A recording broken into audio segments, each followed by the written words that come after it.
Hey, good evening, everyone. Professor Latanya White here. So, just a couple minutes ago on Instagram, I went ahead and kind of had a moment. I went and I shared that I actually hadn't sent out Fearless Friday in 2 weeks. I hadn't sent out Fearless Times in 2 weeks because last Wednesday I tried this whole thing where I said that I wanted to go on location and I wanted to be more out there. And one of my friends was like, well, make sure the lighting is good and make sure the sound is good. I was like, I'll be good. I got my little boom mic, but of course I didn't have the adapter for my phone. I had my little diva ring light that actually just clips onto my phone. So the lighting was good. I was near a window, but there was no no Wi-Fi or anything. So the signal and the it looked horrible. I was going in and out. The connection would drop. You couldn't hear. It was horrible. But I mean, I've recovered now a week later. And I still went through. This was on Instagram Live for Professor White's Notes. Hey, Miss Edna. This was on Instagram for Professor White's Notes. And I was doing a book called Magnetic Sponsoring, which really kind of talks you through how to attract people into your business for your marketing funnel, which is kind of counter to traditional marketing, which is interruption-based marketing. So I was really, really excited to share this book. And then I'm like, what is going on with the Wi-Fi signal? So it was horrible. And I say all of that because it just kind of made me feel a little bit down. Like, of course, I have people around me to kind of keep me in check with my grand ideas, but I still went out there and did it, and it didn't work out for me. So I ran into a snag. So I hadn't sent out Fearless Times in 2 weeks, and I was like, okay, last night I took a L, but tonight I bounced back from Big Sean. So I'm trying to bounce back this week, and we're back with Q&A Office Hours. So I'm Professor Latanya White. I am an author, an entrepreneur, and an educator. And what I've recently learned about myself is that I'm actually really leaning into this concept called growth mindset. So Miss Edna, I think I kind of mentioned this the last time on Q&A Office Hours, but I think this is something that you would absolutely love. Like, I actually have mindset, and the author's name is Dr. Carol Dweck, Dweck. So her groundbreaking book talks about student success and student achievement, right? And there are these two kind of competing schools of thought where you have growth mindset versus fixed mindset.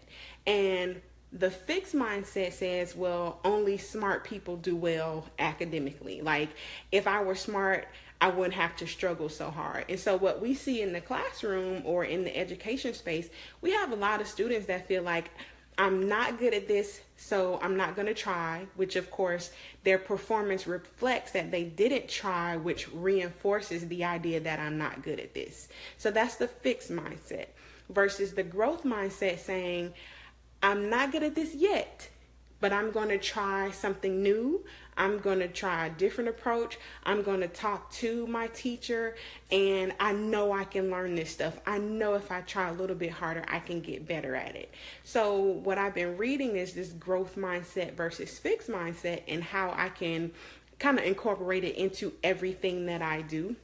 I actually made it about 10% of my students' grades, like over the course of the entire semester. I'm going to be introducing them to different growth mindset concepts, because if I don't have you open enough to be receptive to me teaching you concepts from Harvard Business School or from Stanford University, when we get to Blue Ocean Strategy or Business Model Generation, you're going to feel like you can't do it. And then that thought process is going to affect how well you perform. So just something to keep in mind. So Miss Edna, again, it's called Mindset by Carol Dweck, Dweck. And then there are these other books. She didn't write them, but they're based on her research. The Growth Mindset Coach and the Growth Mindset Playbook. I would have to find the authors of those books for you, but they've been a really, really good read for me so far. I think you would love them. But what we're talking about tonight, the question of the week, and if you have any questions, of course, drop them in there. I'm trying to keep an eye on the comments. But what we're talking about tonight is your perfect prospect. So your perfect prospect is different from your target audience, because your target audience is this big group, right? It's this big demographic.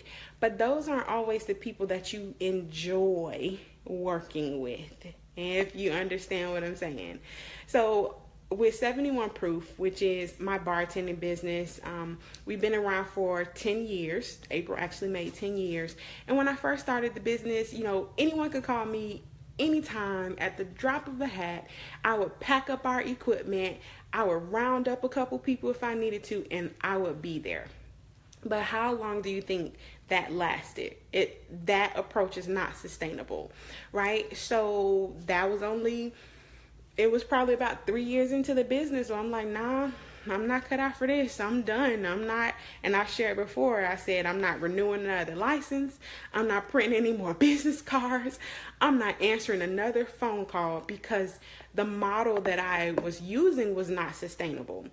But from there, of course, I was introduced to Michael Gerber's The E-Myth Revisited, and I learned more about systems. And I still, am working on systems with 71 Proof, because I hadn't documented it. It's all up here, which does the future of the business no good, because in the time it's going to take me to teach someone, right, I could have written it down 10 times over. But I say all that to say is, I got to the point with 71 Proof where I found the perfect client. It was like the unicorn, as people are saying these days, that buzzword. She was a unicorn. She said, we need a bartender. This is the number of guests we'll have. This is the location, and this is the time frame. And I was like, that's all I need. I don't need some beautiful bride breathing down my neck about, well, can we meet, and can we do this, and can we have a tasting, and can we set this up, and I want to change. I didn't need all that.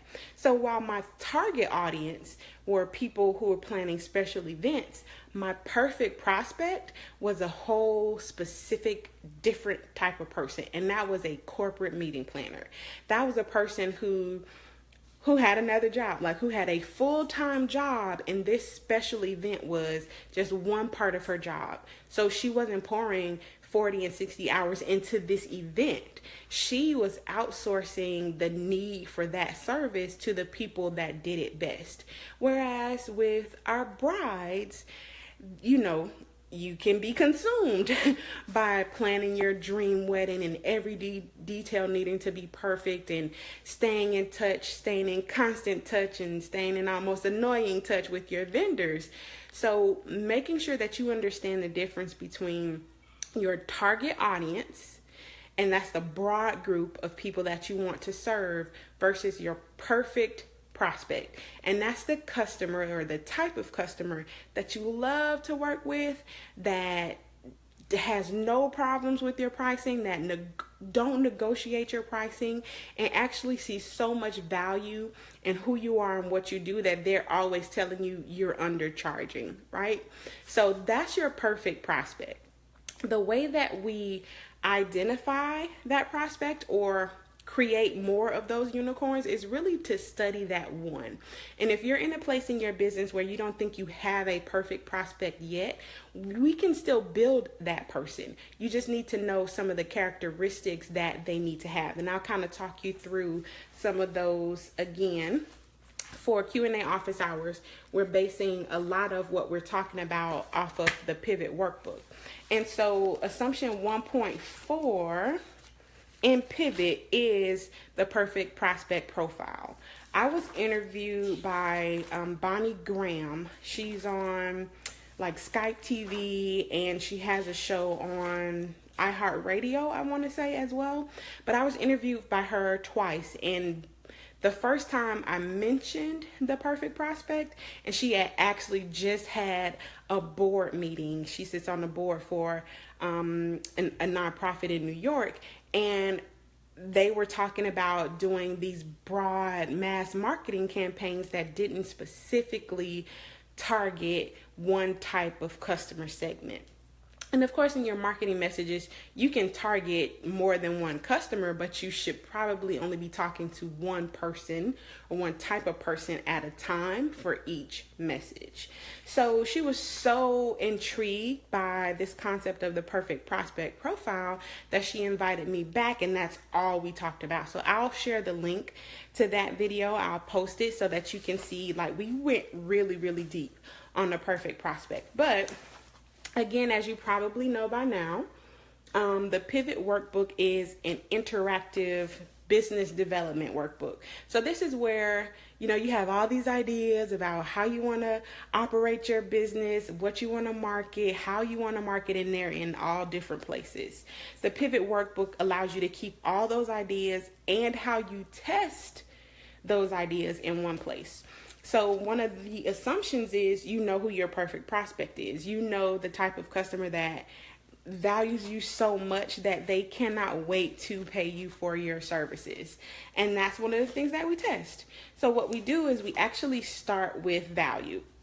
So you want to make sure that you're positioning in your marketing messages your products and services, and we talked about this before, positioning your products and services as the solution or as the transformation, as the results that people are looking for, not necessarily exacerbating the problem they're experiencing, right? Because, look, I know I need to work out, but if you can talk to me in your marketing messages about creating new habits, about working out on a schedule that's convenient for me, then those are the types of results that I'm looking for. I already know my problem, but if you can market your solution or your results or your transformation, then that's what it means by starting with value. So make sure that you're articulating the value that you offer, the solution that you offer to this particular in this case, we would still be saying that to the target audience, but we're going to dive really, really deeply into who that perfect prospect is.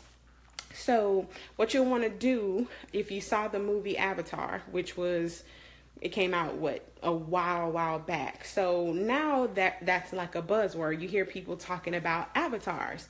And when we're talking about an avatar as it relates to your business, you're really personifying the type of customer that you want to work with all the time. So you'll give them a name, you'll tell me how old they are, so specifically how old they are, not just a range that they're in. So I'm an African American female between the ages of 35 and 44, but a 36-year-old African American female thinks differently than a 43-year-old African American female does, right? So again, in your marketing messages, you're tailoring it to one person. And that's the easiest thing to do. When you're creating your Facebook post, just write it to one person. Like, write it grammatically correctly, but as though you were talking to one of your very good friends about what you want to do for her and how you want to help her, how you want to help serve her. So what's her name? How old is he or she? Where do they live? So if you're in Tallahassee and most of your customers are in Tallahassee, you can get as specific as the neighborhood. Is it Kalaran? Is it the South Side? Is it the North Side? And where she works, or if she's a college student or maybe a non-traditional student, where does she work or go to school? From there, what we want to make sure that we can articulate and pinpoint is, what is she motivated by? Because remember, she's coming to you, or he is coming to you for a solution to the problem that they're currently facing. So if you're positioning yourself in your marketing messages, you're positioning your business as the provider of the solution or the transformation or the results that she's looking for, then you need to know what she's motivated by in order to pull the trigger and make that purchase. Even more importantly, you want to know, what is she frustrated by? Tony Robbins, and I have to try to find this quote from him, like specifically, but he's known for saying that people will buy a solution before they'll buy the prevention, right? So that's why there's so many gyms popping up, so many personal training facilities popping up, because instead of me just making the right choice to eat what I'm supposed to eat the first time, I'm willing to forego that. I'm willing to sacrifice that because I just love the way those Cajun onion rings taste. But I will pay a trainer to help me work it off. So I'm going to be more motivated to purchase the solution than I am frustrated by what got me there to begin with. So what's she motivated by as it relates to your product or service? And of course, what is she frustrated by in the same context? So where's he or she likely to spend their free time?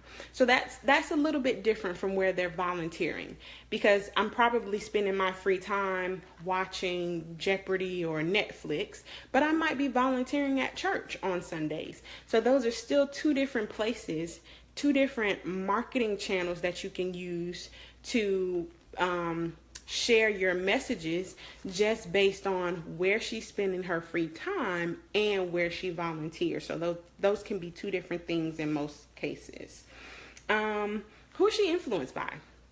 Who are the people, the brands, or the organizations, your Oprah Winfrey's, your American Red Cross, or so people, brands, and organizations, or maybe even Lighthouse of the Big Bend or something like that. But who is she or he influenced by? And this is important for you to know, because that's a model for you. If you know that your perfect prospect is influenced by Maria Contreras Sweet. So she actually is an influencer for me. She was formerly the SBA lead person for the Small Business Development Agency, or the Small Business Administration, excuse me. So if I'm influenced by her because I want to get on the level where the Minority Business Development Agency on the Washington, D.C. level is picking up on me, and I'm on their radar, then I need to be producing similar content, hosting similar events on a smaller scale, but more than anything, making the same kind of impact. So you want to know who your customers influenced by so you can use them as a model. What are they talking about? How are they using their words? How are they positioning their marketing statements? What kinds of things are they producing? Is it articles? Is it books? Is it, local events or face-to-face events? And to the capacity that you have, replicate a lot of those things so that you can build up your influence as well. When I had my article published on Forbes.com, I spoke specifically about working on becoming an influencer. So I will drop the link to that article in this if you want to take a look at it after we're done. All right. So knowing who your perfect prospect is influenced by, the people, and these could be celebrities, they could be local elected officials, they could just be day-to-day people. But being able to tap into how that person, or rather what that person is doing to be considered an influencer, so that you can use that as a model for you. And then once you know who those influencers are, where do you find them? Where are they on social media?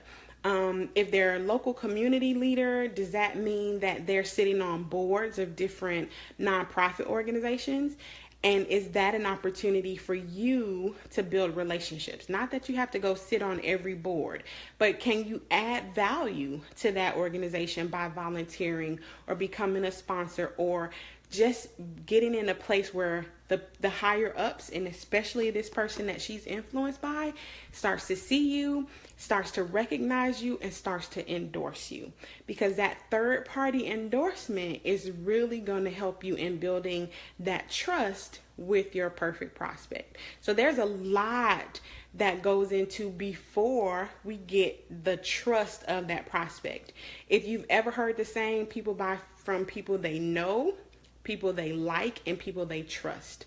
So with your marketing messages, as you're stating what value you offer, what transformation you deliver, what results you can promise, that's helping them get to know you, right? And then of course you'll be sharing some things about your personality and your family to the extent that you're comfortable with, that helps them get to like you. But it's not until they've had some interaction with you, or when they see someone they already trust have some interaction with you, do they get to trust you? So making sure that you have identified your perfect prospect, because we still haven't really gotten to, is this my perfect prospect? We're making sure that our perfect prospect even knows that that we exist. So where are they on social media, or where are they within the community? And then, those are your perfect prospects, influencers. But for your customer, where does he or she get their news and information? Is it local news? Is it satellite radio? Is it the newspaper? Is it online magazines? Is it local networking events? Where are, out of all these media outlets, you got Huffington Post and Black Enterprise, and Facebook really is a media outlet. Where are they getting their news and information? Because what you want to do with that is that's where you channel your marketing messages, right? They already trust that outlet. If you can push some of your marketing messages through those outlets or through those channels, they can start to get to know you a little bit better, and they can start to trust you, because again, this is the upside of being birds of a feather or guilty by association. You get that third party endorsement. So you want to be able to identify specifically the newspapers, magazines, news stations, and radio stations, and of course social media profiles. So is it LinkedIn or is it Twitter? Is it Instagram or is it Facebook? Because it typically is not going to be all four of them. It may be 2 out of that 4, possibly 3 out of that 4, but there are very few brands that are truly authentic on every social media platform. And just like in real life, if there were 4 parties happening in one day, you couldn't make it to all 4 parties. Don't feel like you have to go to all 4 social media parties all the time. Find the one that resonates most for you and for your customer, and then that's where you spend the majority of your time, okay? So make sure that, again, based on where your perfect prospect lives, that you know, and I'm talking station call letters and everything, you know, the newspapers, magazines, news stations, and radio stations where they get their news and information. So that's really how we add value. And that's knowing that what your customer needs, you can deliver, because you don't want to oversell. You know the saying, under promise and over deliver. Don't over promise. Focus on what it is that you're good at, and let's find the intersection between what you love to do, what you're good at, and what the customer is willing to pay for. From there, we get to talking about, pain, obstacles, and core desired feelings. And this is important because you want to know how your customers want to feel once they go through the transformation. It goes into your marketing messages, right? And when I ask my students this, first thing they say, oh, they want to feel happy. Oh, they want to feel good. All right, that's real surface level, because a lot of people want to be seen. I know that's something that I want. Like, I want to be seen. A lot of people want to feel supported. A lot of people want to feel bold and courageous. And if what you're doing can dig down deep into what they want to feel, and if you can market that your solution, your product, or your service delivers the feeling that they want, that changes everything for you. So Danielle Laporte, Laporte, she's an author, and the name of one of her books is called The Desire Map. And it's really kind of digging deep into, you as the reader, what do you truly desire? Like, why are we here? What I truly desire is freedom. Like, I'm a wanderlust. I have this urge to travel. And I really want to have those kind of really immersive cultural experiences. That's what I truly desire. And I just happen to have a gift and a talent for reading voraciously, and I have a passion for serving minority entrepreneurs. So I've married all of those things together to bring me here before you, right? I want to be able to use my talents, use my gifts to serve people who need it, to help me like quench my thirst for travel. When you think about your customer, what is it they truly, truly desire? Where does your talent, your gifts, and your passion, where does that intersect with what you can give them and help them accomplish their truest, deepest desires? And that's how you build your messages. That's what magnetic sponsoring or magnetic marketing is. That's what pulls people to you and attracts people to you versus the traditional sense of marketing, which is interruption based. So make sure that you can spend some time kind of uncovering what those core desired feelings are. So you can go to Danielle Laporte, and I'll put it in the link down here as soon as we finish. I don't want to mess anything up. She has a place on her website called the Core Desired Feelings Library. So it's daniellelaporte.com/CDF library. All right.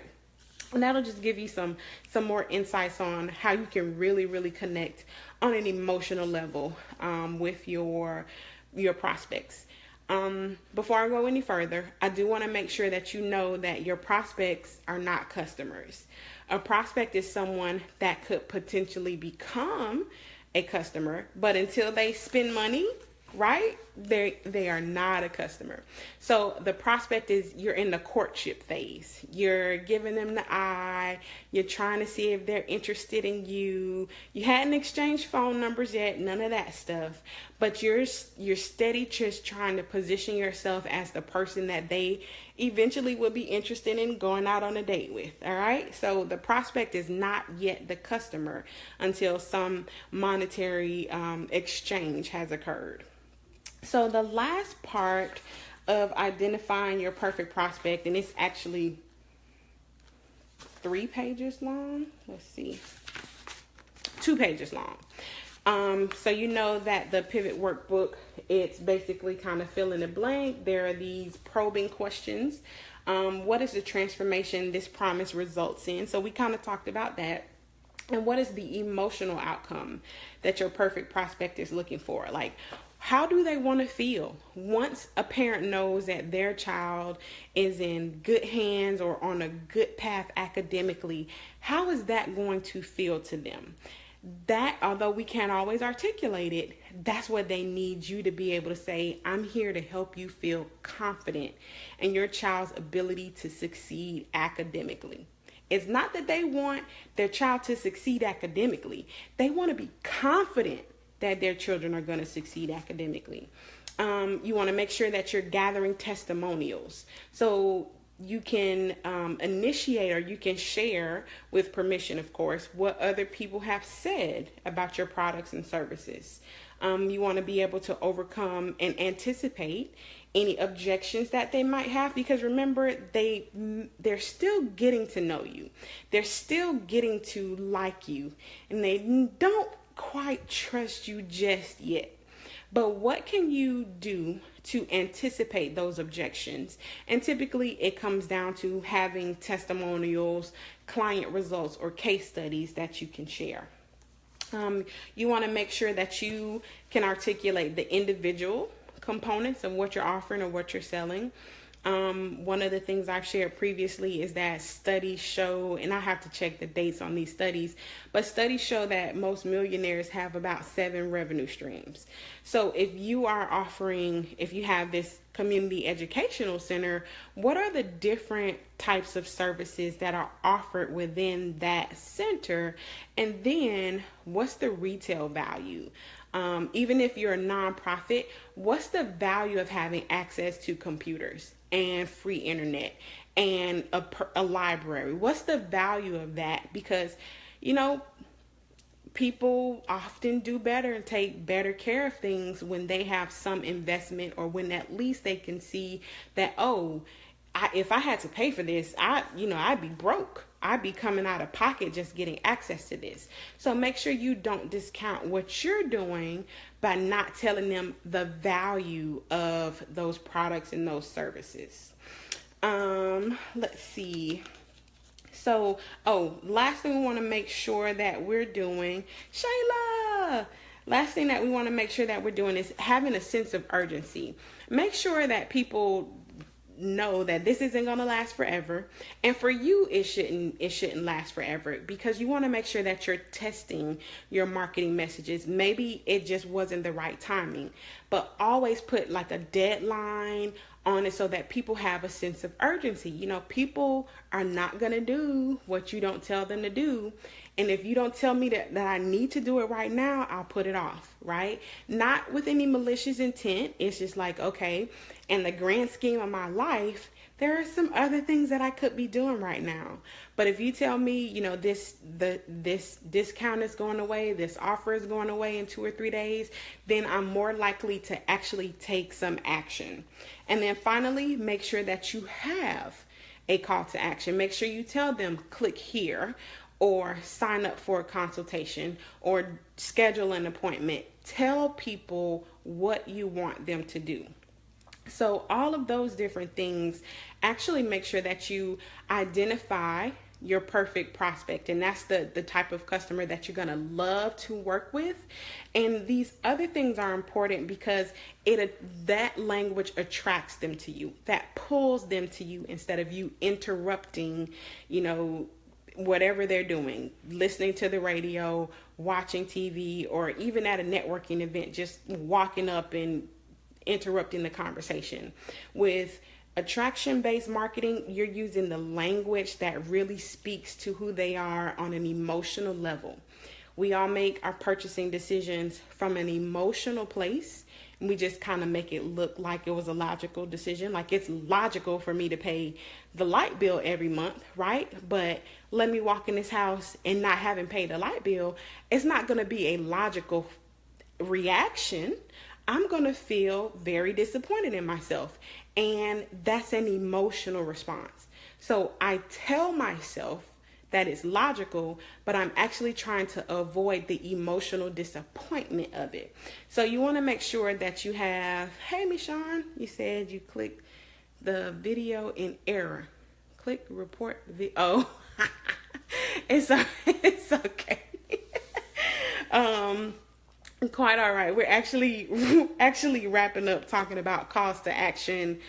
So core desired feelings, start with value. Make sure that you're articulating the value or the transformation that you offer. Know who your customer, your potential customer, is influenced by. Know where to find them so that you can model them.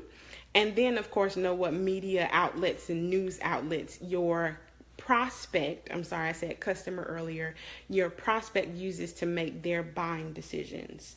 From there, you want to make sure that you include some sense of urgency in your marketing messages, because, you know, people put things off. We're all procrastinators in some sense. And tell me what you want me to do. So now that you've found me, now that you've started to add value to my everyday experience, now that I know who you are, what is it that you want me to do? Because you've introduced yourself to me. Make sure that I, as a prospect, know what that is, and know those are really, really clear instructions for me. So, of course, this is Q&A. It's not just me lecturing. I get to do that about 4 times a week. So I'm good on that. But I did want to make sure to give you a baseline understanding of, you know, how to identify your perfect prospect. And once you identify the one, you can start to replicate them so that your entire business, or, you know, the majority of your business, is made up of people that you love to work with. So any questions? Go ahead and kind of pause there. And if not, again, we're working from the Pivot Workbook. I'll go ahead and give you the question of the week for next week. Fun, fun, fun. So we have been covering the entire foundation. Remember, Becoming Fearless is an acronym. It's not just the outcome that I want for everyone. It's the process by which we can become fearless in our businesses. So foundation, evaluation, analysis, retraining, leverage, systems, and sustainability. So we've been talking about foundation. We talked about what's your why, your value transformation, and now who your perfect prospect. Next, we're going into the evaluation module, where we're really looking at evaluating the quality of your marketing messages. So the question next week is, are your marketing messages being seen? So all this Facebook posting and Instagram posting that we're doing, are the right people seeing them? And is that translating to revenue for you? So if there aren't any other questions, I'll let you chew on that. Can you repeat the profile info? Yes. And this was really just a snippet. It's this exercise is about 6 pages, but I'll give you what we talked about. Give your prospect a name. Make sure that you know their specific age. Where do they live? So you got that that part of it. Where they work. Where might they be spending their free time versus where they volunteer, because those aren't always the same place. I know some of us spend our free time hanging out in hotel lobbies trying to get some work done. But I might be volunteering at the church or with a community center, right? So from where they work, where do they volunteer? Where do they spend their free time? What are they motivated by? These are the 2 most important ones. What are they motivated by? And what are they frustrated by? Okay. Did you get the part about social media? Like, who are they influenced by? People, brands, and or organizations. And where do those influencers, like, where do they connect with them? Are they following them on Twitter? Are they liking their Facebook page? Are they connected to them on LinkedIn? Or are they stalking their Instagram profiles? So that's where we're with that one. Does that help? You got it? I know I saw some thumbs up and everything, so I just wanted to make sure.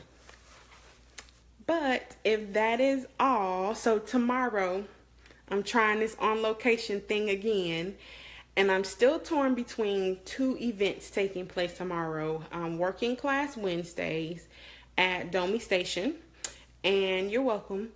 And there is I'm really into essential oils, and there's a business meeting tomorrow as well around the same time. So I'm torn between those 2 networking events that I would host Professor White's notes at. And I'm actually going to do magnetic sponsoring again. Like I said, the signal last week was so bad, and I just got really, really down about it that I didn't do anything for the rest of the week.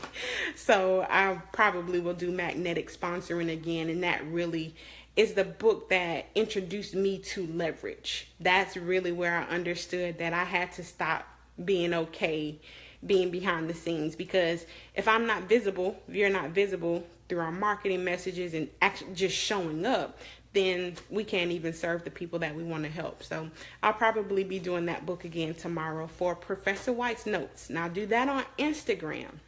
I do that on Instagram Live, 6 p.m. Eastern Standard Time, but I will get back on Fearless Times. Those come out every Fearless Friday, and links to the recordings will be in that this week if you aren't on Instagram, or if you don't happen to have time to catch it tomorrow. All right, so thank you. I hope this was valuable. Feel free to leave me any feedback, any comments, all of that jazz. Love you. Bye.